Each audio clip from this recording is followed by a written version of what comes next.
அனைவருக்கும் வணக்கம். நம்ம தமிழில் 3000 கொஸ்டின் டார்கெட்டு, 30 நாளில் 3000 கொஸ்டின் டார்கெட்டு. அதில் ஒரு நாளைக்கு 2 பார்ட்டாக போட போகிறோம். ஒரு பார்ட்டில் 50, இன்னொரு பார்ட்டில் 50. பார்ட் 1 நம்ம முன்னாடி வீடியோவில் பார்த்துருக்கோம். அடுத்து பார்ட் 2, அடுத்து 50. 2024 நடந்த குரூப் 4 கொஸ்டின். திருச்சிராப்பள்ளிக்கு அருகில் அமைந்துள்ள அல்லூரில் திருவள்ளுவர் தவச்சாலையை அமைத்தவர் யாருன்னா இளங்குமரனார். ஓகேங்களா? அடுத்தது, ராசராச சோழனுக்கு கோயில் கட்ட வேண்டும் என்ற ஆர்வத்தை தூண்டிய கோயில் எது? இதுதாங்க, இதுவும் ஒரு டிசைனிங் கொஸ்டினுங்க. ராஜராஜ சோழனுக்கு கோயில் கட்ட வேண்டும் ஆர்வத்தை தூண்டிய கோயில் எதுன்னு கேட்டால் ராஜசிம்மேஸ்வரம் கோயில். ஓகேங்களா? அடுத்தது, குந்தி தின்றால் குன்றும் கரையும் என்ற பழமொழி உணர்த்தும் பொருள். இதுவும் டிசைடிங் ஃபேக்டர் கொஸ்டின் தாங்க. தமிழில் நான் 100 போட முடியும்னா இந்த கொஸ்டின் போட்டால் தான் நீங்கள் 100 அடிக்க முடியும். அப்போ குந்தி தின்றால் குன்றும் கரையும் என்னும் பழமொழி உணர்த்தும் பொருளை எழுதுக. உழைக்காதவன் செல்வம் அழியும். உழைக்காதவன் செல்வம் அழியும். இதான வேலைக்கே போகாமல் வீட்டிலேயே உட்காந்து சாப்பிட்டா என்ன ஆகும்? வீட்டில் இருக்கிற எல்லா செலவும் எல்லா பொருளும் அழிஞ்சிரும். அதுதான் இதுக்கு அர்த்தம். அகரவரிசைப்படுத்துக. அகரவரிசையிலேருந்து கட்டாயம் ஒரு கொஸ்டின். அகரவரிசை கொஸ்டினை மட்டும் நம்ம என்ன பண்ணணும்? கேர்ஃபுல்லாக பண்ணணும். காரணம் என்ன அப்படின்னா, எழுதுகிற 10 லட்சம் 12 லட்சம் பேரும் இந்த கொஸ்டினை கட்டாயம் அடிப்பாங்க. படித்தவன் படிக்காதவங்க எல்லாருமே அடிப்பாங்க. எக்ஸாமுக்கு ப்ரிப்பேர் பண்ணுறவங்களும் சரி, ப்ரிப்பேர் பண்ணவங்களும் இந்த கொஸ்டினை கட்டாயம் அடிப்பாங்க. இதில் நம்ம தப்பு பண்ணிட்டோன்னா போயிட வேண்டியது தான் அடுத்த 10 லட்சத்துக்கு இடத்துக்கு. ஓகேங்களா? இசைக்கருவிகளின் பெயர்களை அகரவரிசைப்படுத்துக. எப்படி கொடுத்துருக்காங்க பாருங்க.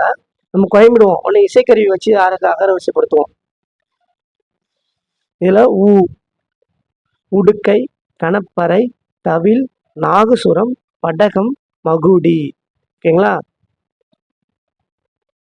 மனக்குறுங்கு என்னும் சொல் இருக்கு. இலக்கண குறிப்பு தருக. மனக்குறுங்குன்னா என்னது? மனக்குறுங்குன்னு ஒண்ணு இல்லவே இல்லை. இல்லாத ஒரு விஷயத்தை எது சொல்றாங்களோ அதுதான் என்னது? உருவகம். ஓகேங்களா? பொருந்தா சொல்லை கண்டறி. பொருந்தா சொல்லை கண்டறினா கடல், ஆழி, பறவை எல்லாமே கடல் தான். ஆறுன்றது நதி. ஓகேங்களா? அடுத்து, பிழை திருத்தம். மயிலாகவும் குயில் ஆந்தை அலரும். இது எல்லாருக்கும் தெரிஞ்சிடும், எல்லாம் போட்டுருவாங்க. அடுத்து, பிழை திருத்தம் செய்க. இங்க என்னன்னா, வாழைப்பழத்தோல் சறுக்கி ஏழைக்கிழவன் வியாழக்கிழமை கீழே விழுந்தான். இதுல பாருங்க, ஏழை அப்படின்றது என்னது? எழுவாய். வியாழக்கிழமை எழுவாய் தொடர்ல நமக்கு என்னது? வல்லினம் மிகாது. அதனால வியாழக்கிழமைன்றது எழுவாய். அப்ப இங்க வல்லினம் மிகாது.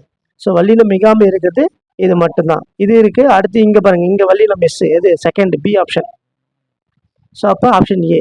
61வது கொஸ்டின். பிறவினை சொற்களை கண்டறி. பிற வினை சொற்களை கண்டறினா பிறவினை, தன்வினை, பிறவினை, செய்வினை, செயல்பாட்டு வினை, வாக்கிய அடிப்படையில் இருக்குதுல, அது கொஸ்டின்ஸ் பாருங்க.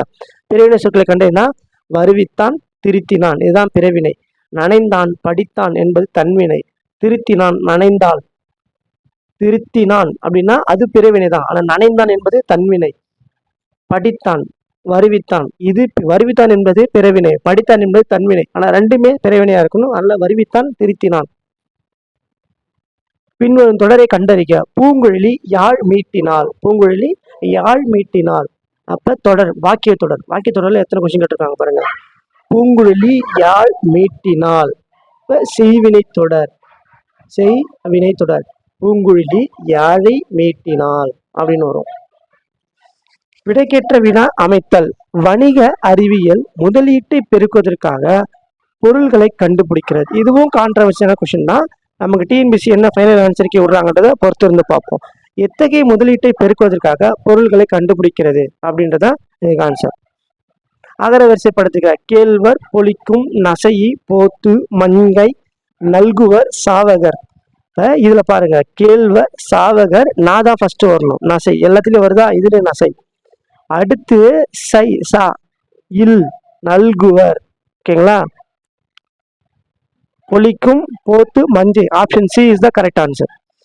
தா என்ற வேர்ச்சொல்லின் வினையாளனையும் பெயர். தா என்பது ஒரு வேர்ச்சொல். வேர்ச்சொல் என்னது? கட்டளை சொல்ல சொல்லக்கூடியது வேர்ச்சொல் என்பது என்னது? கட்டளை சொல், அதாவது வேர்ச்சொல். அதனுடைய வினையாளன் பெயர்னா என்னது?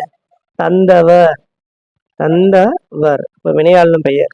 தந்து என்பது வினையச்சம், தந்தது என்பது வினையச்சம், தந்தை என்பது பெயரச்சம். அப்ப தந்தவர் என்பதுதான் வினையாளன் பெயர்.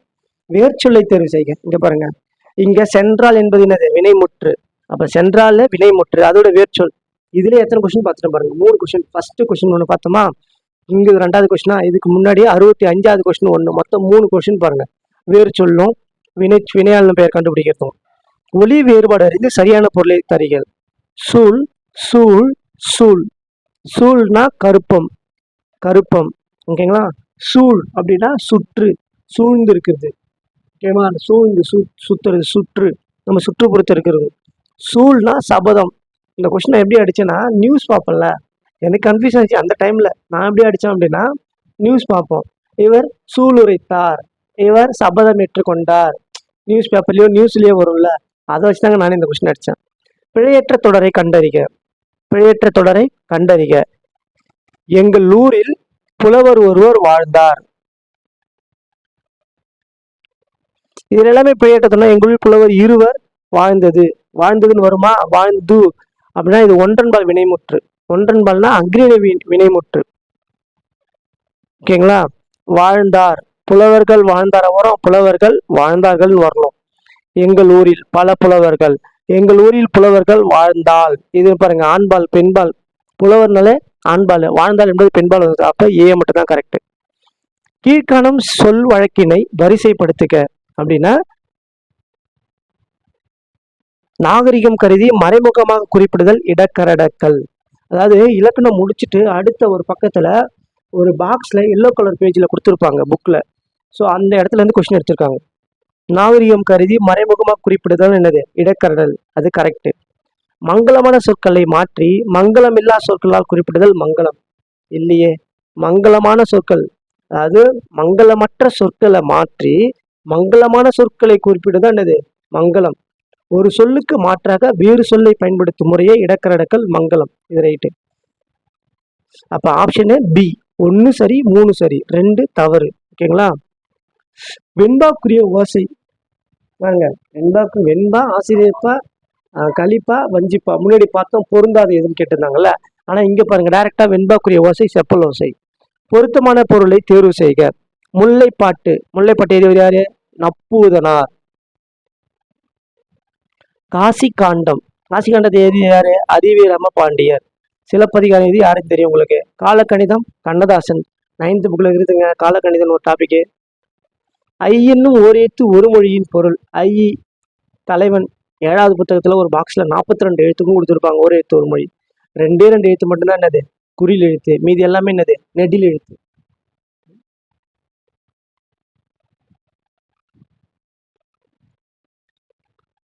ஃபிக்ஷன் என்னும் சொல்லின் தமிழ்ச்சொல். புனைவு. எல்லாமே இருக்குங்க. இதெல்லாம் புக்கில் இருக்கிறதாங்க எடுக்கிறாங்க, வேற எங்கேயும் போல. கத்தும் குயிலோசை சற்று வந்து காதில் பட வேண்டும். பாரதியார். இத்தொடரில் இடம்பெற்றுள்ள வலுவமதியை குறிப்பிடுக. பிரியேசில் எப்படி கேட்டிருந்தாங்கன்னா, கத்தும் குயிலோசை சற்றே வந்து காதில் பட வேண்டும் என்ற நூலை எழுதியவர் என்ற பாடலை பாடியவர் யாருன்னு கேட்டிருந்தாங்க. இதில் என்ன கேட்டாங்கன்னா, வலுவமதி கேட்குறாங்க. வலுவமதி தானே இது இலக்கணம். ஸோ கத்தும் குயிலோசை இது வந்து இலக்கண பகுதியில் இருக்கும். அதில் வந்து மரபு வலுவமை தான் இது. ஏன் இதை மரபு வலுவமை சொல்றாங்க? குயில் கத்துமா, குயில் கூவும், சற்றே வந்து காதில் பட வேண்டும். குயில் கூவுன்றதுன்னு மரபு வழுதான். அப்ப மரபு வழுவ அமைதி. வழுவ அமைதினாலே வழுவ அமைதியிலே அர்த்தம் இருக்கு பாருங்க. வழுவுன்னு ஒண்ணு இருந்துச்சுன்னா அதை அமைதியா ஏற்றுக்கணும். இலக்கண முறைப்படி இல்லைனாலும் பல இலக்கண ஆசிரியர்களால் அதை சரி என்று ஏற்றுக்கொண்டால் அது என்னது? வழுவ அமைதி. என்ன பண்ணணும்? தப்பா இருந்தாலும் அமைதியா ஏற்றுன்னு போறாங்க பாரு, அதுதான் வழு அமைதின்னு இருக்கு பாருங்க. மணிமொழி கோவை அடைமொழியால் குறிக்கப்படும் நூல். இதுவும் டிசைடிங் ஃபேக்டர் கொஸ்டின் தாங்க. இதுவும் டிசைடிங் ஃபேக்டர் கொஸ்டின். மணிமொழி கோவை அடைமொழியால் குறிக்கப்படும் நூல்கள். நான்மணிக்கடிகை, முதுமொழி காஞ்சி, ஆசார கோவை. 11 என்றால் என்ன? 18 எல்லாமே தெரியுங்க. 17 கீழ்கணக்கு நூல்கள், 17 மேற்கணக்கு நூல்கள். இதுல அதுதான் 11 என்றால் என்ன? இனியவை 40 யார் எழுந்து? பூதஞ்சேந்தனார். இன்னா 40 யார் எழுதுனா? கபிலன் வரும். 40 பார்த்துக்கோங்க. இனியவை 40னா பூதஞ்சேந்தனார். பூவையும் குயில்களும் பொலங்கை வண்ட வரும். இவ்வடியில் பூவையும் என்பது குறிக்கக்கூடியது நாகனவாய் பறவைகள். இது நாகனவாய் பறவைகள் 9th புக்குள்ள இருக்குன்னு நினைக்கிறேன். கரெக்டா 9th புக். உத்தரகாண்டம் எழுதியவர் யாரு? ஒட்டக்கூத்தர். பாடை மாக்கள் என அழைக்கப்படுபவர் யாருன்னா பழமொழி பேசும் மக்கள். பாடை மாக்கள் என அழைக்கப்படுபவர் யாருன்னா பழமொழி பேசும் மக்கள். மணிமேகலை எழுதியவர் சீத்தலை சாத்தனார். சிலப்பதிகாரம் எழுதியவர் இளங்கோவடிகள். இதுவே 2 முறை கேட்டிருக்காங்க பாருங்க. பெரிய புராணம் எழுதியவர் சேக்கிழார், திருவிளையாட புராணம் எழுதியவர் பரஞ்சோதி முனிவர்.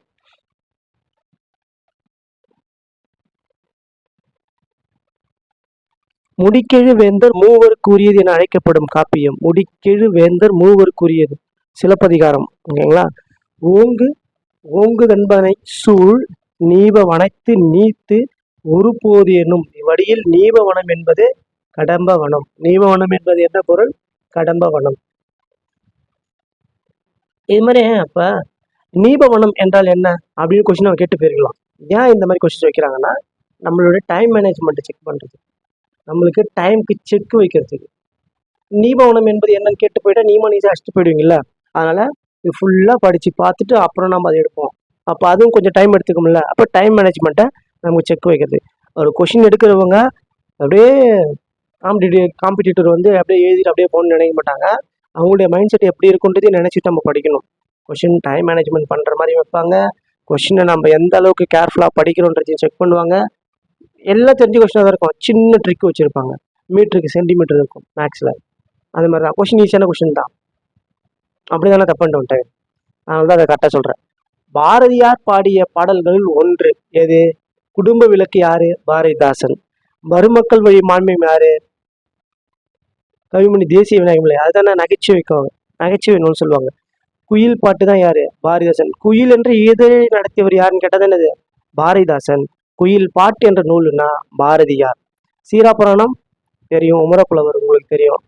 வாளுங்கே நீண்டெழுந்த வள்ளுகிர் எங்கே அந்நாலு என தொடங்கும் இரட்டுற மொழிதல் பாடலின் ஆசிரியர் யார்? இரட்டுற மொழி பாடல் ஆசிரியர் யாரு?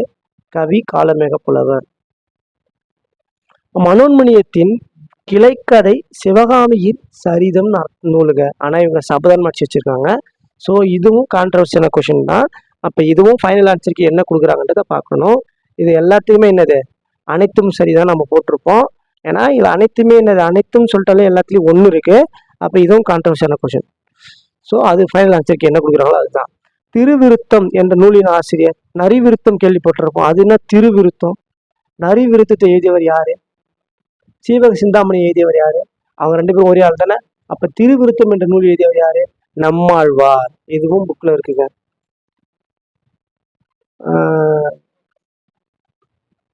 திருக்கேதாரம் பதிகத்தை பாடியவர் சுந்தரர்.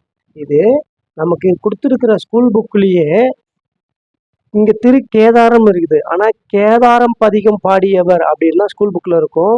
அதுல ஞாபகம் வச்சுக்கோங்க. அந்த டாபிக்கு திருக்கேதார்னே இருக்கும். இப்போ எப்படி கண்ணதாசனுக்கு காலக்கணிதன் ஒரு டாபிக் இருந்து ஒரு கவிதை இருக்கும், அதுபோல திருக்கேதாரம்ன்ற ஒரு டாபிக் கொடுத்து அதுல இவருடைய நூல்கள் கொடுத்துருப்பாங்க. அந்த கொஸ்டின் எப்படி கேட்டிருக்காங்க பாருங்க. அப்ப டாபிக்கும் விடக்கூடாது, கேர்ஃபுல்லா படிச்சுக்கணுங்க. மார்கழி திங்களில் திருமால் கோயில்களிலும் வீடுகளிலும் ஓதப்படும் பாடல் எது? திருப்பாவை. எது? திருப்பாவை.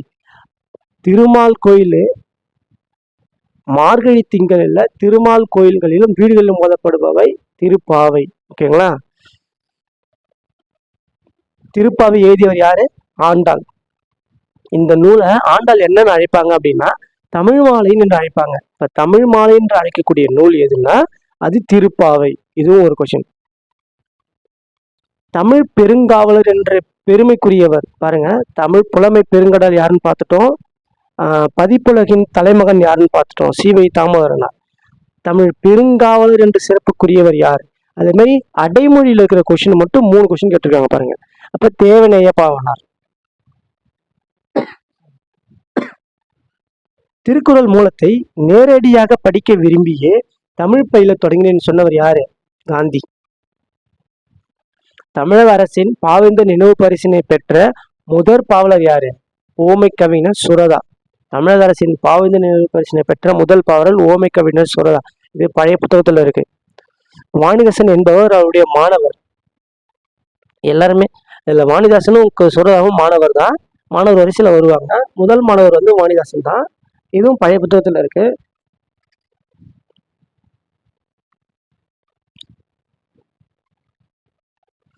ஸ்டார்டிங்ல பார்ட் 1ல காவியம் என்ற இதழை நடத்தியவர் யாருன்னு ஒரு கொஸ்டின் கேட்டிருப்பேன். அந்த கொஸ்டினுக்கு ஆன்சர் யாருன்னா சுரதா தான். பகுத்தறிவு கவிஞர் என்று அழைக்கப்படுபவர். பகுத்தறிவு கவிஞர் அப்படின்னா உடுமலை நாராயண கவிஞர் வந்துருவார். அவர் தான் பகுத்தறிவான செய்திகளை தன்னுடைய பாட்டில் சொல்லியிருப்பார். ஓகேங்களா? வாழ்வினில் செம்மை செய்பவள் நீயே என்னும் தமிழ்தாய் வாழ்த்து பாடலை பாடியவர் பாரதிதாசன். இதே கொஷின் அடுத்து இதுல கேட்டிருப்பாங்க, எந்த கவர்மெண்ட் இந்த பாட்டை தன்னுடைய நமக்கு எப்படி தமிழ்தாய் வாழ்த்து இருக்கு அதே மாதிரி தமிழ்தாய் வாழ்த்தா கொண்டிருக்குதுன்னா புதுச்சேரி அரசாங்கம். திருவரங்கத்தில் நாயக்க மன்னர் மற்றும் அவரது பட்டத்தரசியினுடைய உருவங்கள் கம்பீரமாக காட்சியளிப்பது.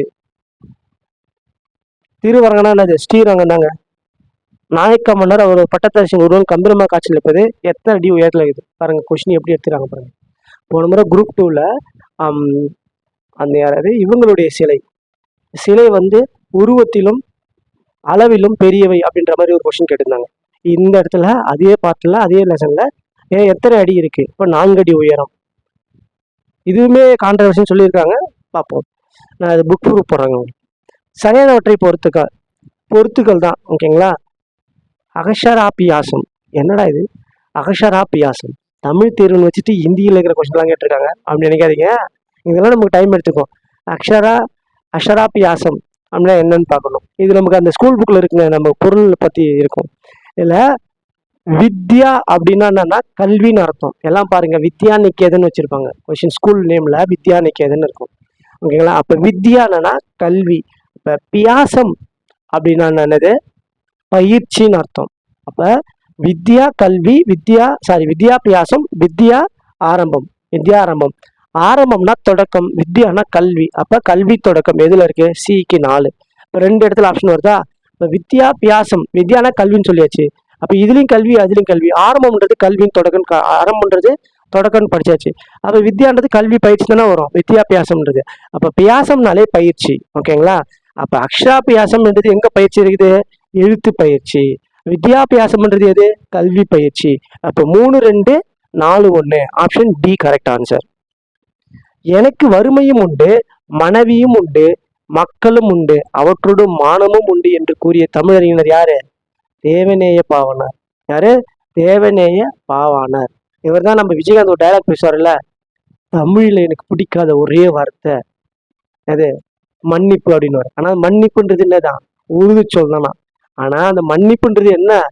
பொறுத்துக்கொள் அப்படின்றதான் தமிழ் வார்த்தையா. அது அவர் இங்கிலீஷ் தமிழ் பாடத்துக்காக அதை படிச்சு பேசிட்டு போயிட்டாரு. அதுவும் கொஸ்டின் உண்டுங்க, அதையும் தெரிஞ்சுக்கோங்க. அது யாரு? தேவநேய பாவனர் தான்.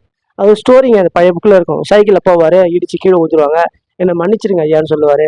உடனே அவர் வந்து அப்போ சொல்லுவார், மன்னிப்பு என்பது உரு சொல், பொறுத்துக்கொள் என்பதுதான் தமிழ் சொல் அப்படின்னு சொல்லுவார். படைப்பாளன் தன் கருத்துக்களை உணர்ச்சி கோடலோடு வெளிப்படுத்தும் வடிவம். எல்லாம் அடிச்சிருப்பாங்க நாடகம் அப்படின்னு. ஆனால் இதுக்கு கரெக்டான ஆன்சரு கவிதை தான் ஆன்சர். தேர்ந்தெடுத்து எழுதுக. மக்கள் கவிஞர் என்று அழைக்கப்படுவர் யாரு? பட்டுக்கோட்டை கல்யாண சுந்தரம். இவர் ஒரு ஆள் கண்டுபிடிச்சாலே அடுத்த ஆன்சர். ஏன்னா பகுத்தறிவு கவிராயர் யாரு? உடுமலை நாராயண கவி. அடைமொழி சம்பந்தப்பட்ட கொஸ்டின் கிட்டத்தட்ட நம்ம 7-8 கொஸ்டின் கிட்ட பார்த்துட்டோம். அப்ப அடைமொழி இருக்கிற கவிஞர்களை கட்டாயமா தெரிஞ்சு வச்சுக்கோங்க. ஆசியாவிலேயே மிக பழமையான நூலகம். நூலகத்துக்கு 2 கொஸ்டின் கேட்டிருக்காங்க பாருங்க. ஆசியாவிலே மிக பழமையான நூலகம் தஞ்சை சரஸ்வதி மகால் நூலகம். தமிழை மொத்தம் 100 கொஸ்டினையும் படிச்சிருந்தீங்கன்னா எக்ஸாம் டைம்ல அந்த கொஸ்டினுக்கு ஆன்சர் தெரியலாம் கூட இந்த இடத்துல வந்து அடிச்சிருக்கலாம். இந்த கொஸ்டினுக்கு ஆன்சர் தெரியலாம் கூட அதை வச்சு இங்க அடிச்சிருக்கலாம். அப்ப இங்க தவறானது கேட்கறாங்க. ஆசியாவிலே மிக பழமையான நூலகம் எது? தஞ்சை சரஸ்வதி மகால் நூலகம் தான். அங்க அதே கொஸ்டின் தான் கேட்டிருந்தாங்க. இந்தியாவின் முதல் பொது நூலகம் எது? மும்பை நடுவர் நூலகமா? கிடையாதுங்க.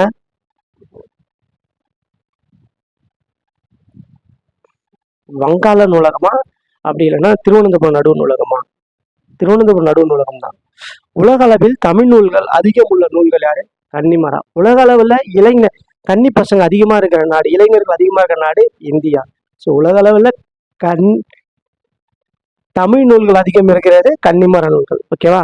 கொல்கத்தாவின் தேசிய நூலகமே இந்தியாவின் பெரிய நூலகம். இது கரெக்ட். அப்ப இந்தியாவின் முதல் பொது நூலகம் எதுன்னு கேட்டாங்கன்னா அது திருவனந்தபுரம் நடுவர் நூலகம். கொல்கத்தாவின் தேசிய நூலகம் எதுன்னு கேட்டாங்கன்னா அது இந்தியாவின் பெரிய நூலகம், கொல்கத்தாவின் தேசிய நூலகம். ஓகேங்களா? ஓகேங்க. 100 கொஸ்டின் தமிழ் முடிஞ்சிச்சு. ரொம்ப நன்றி. அடுத்தடுத்த கொஸ்டின் நம்ம எடுத்து போடுவோம். இது வந்து 2024 நடந்தது. கடைசியிலேருந்து வரேன். ஓகேங்களா?